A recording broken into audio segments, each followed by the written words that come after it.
কাছেই আছি। আমার প্রিয়জন বললো যে আমিও 9 নম্বরের মানুষ বলে গেলেন। তো ওই হিসাবে 1971 সাল থেকে আমার বাবা যখন বাগান করে, এদিকে তো কোনো লোভে যেত না, তখন যুদ্ধ চলে, 71 মহাযুদ্ধ চলে, কেউ ওদিকে যেত না। আমার মা আমাদেরকে এই ভাত টিভির গিয়ে ভাত দিতে যেত, তোমার বাবাকে দিয়ে আসতো।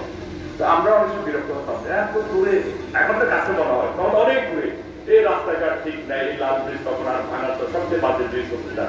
এইভাবে তো আমরা গিয়ে গিয়ে বাবাকে আমরা ভাত দিয়ে আসতাম, সারাদিন বাগানে কাজ করতেন, বিকেল আসতেন।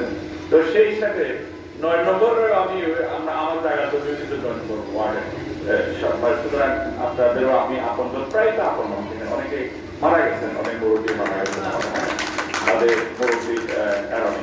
তো যার কারণে 1991 সালে যখন প্রথম নির্বাচন করলাম, তো আমাকে অনেকে চিনেন না, কারণ আমি তো বয়সে কম, ওই ফুটবল খেলতাম, এই কারণে একটু চিন্ত 7টা উপজেলায়।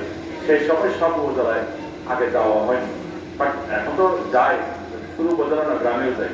তো সেই দিনে 17,000 ভোট নিয়ে প্রথম এমপি আমি পেয়েছি। তারপরে আপনাদের স্নেহ অনেকে পরামর্শ নিয়ে কাজ করেই সর্বশেষ এবার প্রায় 1,73,000 ভোট পেয়ে শেষ করে নির্বাচিত হলাম। এই কারণে আমি আপনাদের কাছে কৃতজ্ঞ জানাই, ধন্যবাদ জানাই। আমি এবং আমার পরিবারের পক্ষ থেকে আপনাদের প্রতি ঋণী এবং কৃতজ্ঞ। দোয়া করেন, আমরা যারা জনপ্রতিনিধি, আমাকে যদি আল্লাহর রহমতে যদি আল্লাহ রহমত করতে বলে এমপি হয়, তো যারা মেম্বার চেয়ারম্যান সবাই হয়েছেন, তাদের প্রতি তো আল্লাহ রহমত আছে, তাই না?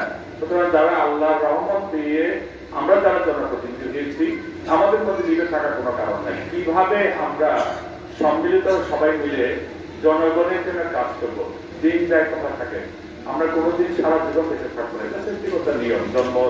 যেদিন জন্ম নিয়েছি সেদিনে লেখা আছে মৃত্যু, অর্থাৎ কোন দিন হবে না সেটা হলো সৃষ্টিকর্তার ইচ্ছা।